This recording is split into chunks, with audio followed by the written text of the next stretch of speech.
8:24 and a half. Let's go over to Tokyo and join Nick Smith, Japan strategist at CLSA. Morning, Nick. Good morning to you. So now that Mr. Kishida has won a majority, did better than I think most people thought, or the polls thought, do we know yet how he's going to use that majority and what sort of changes he's going to make? Sure.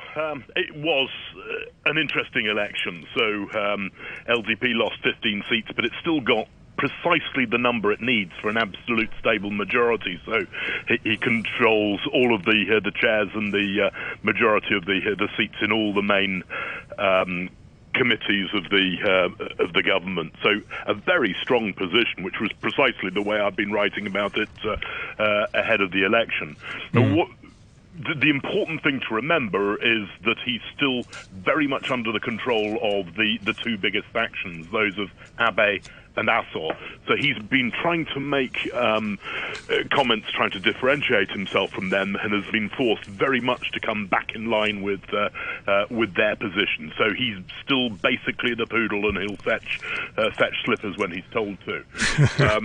I think that the first thing they're talking about is stimulating the economy, and that's interesting. It's just like, you remember when Abe came in, the rest of the world had stimulated their economies and Japan hadn't, and that's what got the big run for the Japanese market. It's the same this time around. Everyone's done big stimulus packages.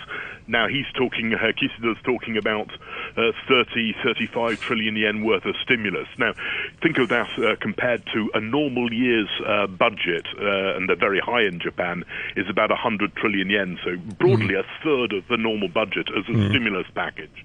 Partly things like giving money to under 18-year-olds, if they can get their technical systems to work to hand the money to the right people, which was a problem during the pandemic. But big stimulus is the name of the game. Does Japan need this big stimulus now?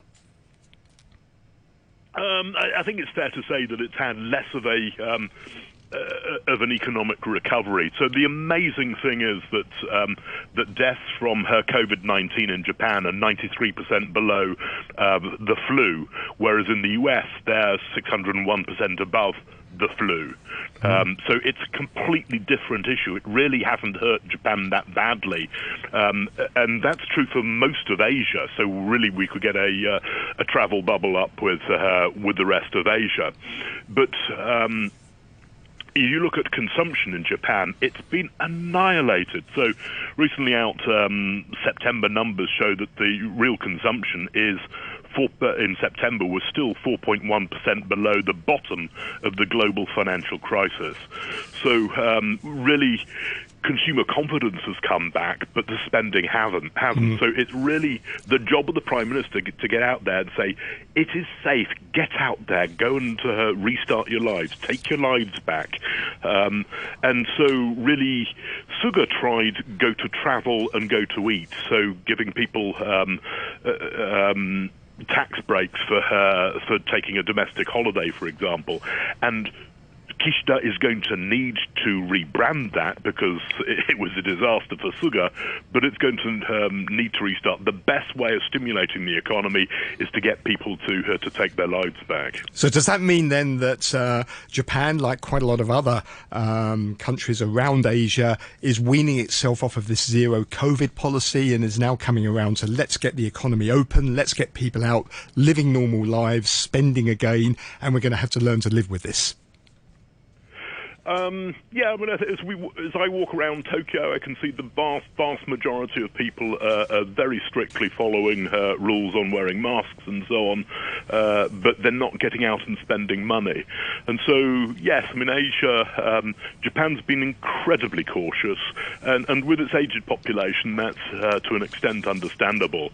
But I think the real problem is that the government hasn't done a good enough job in explaining things to people and saying it is safe. And I think people have been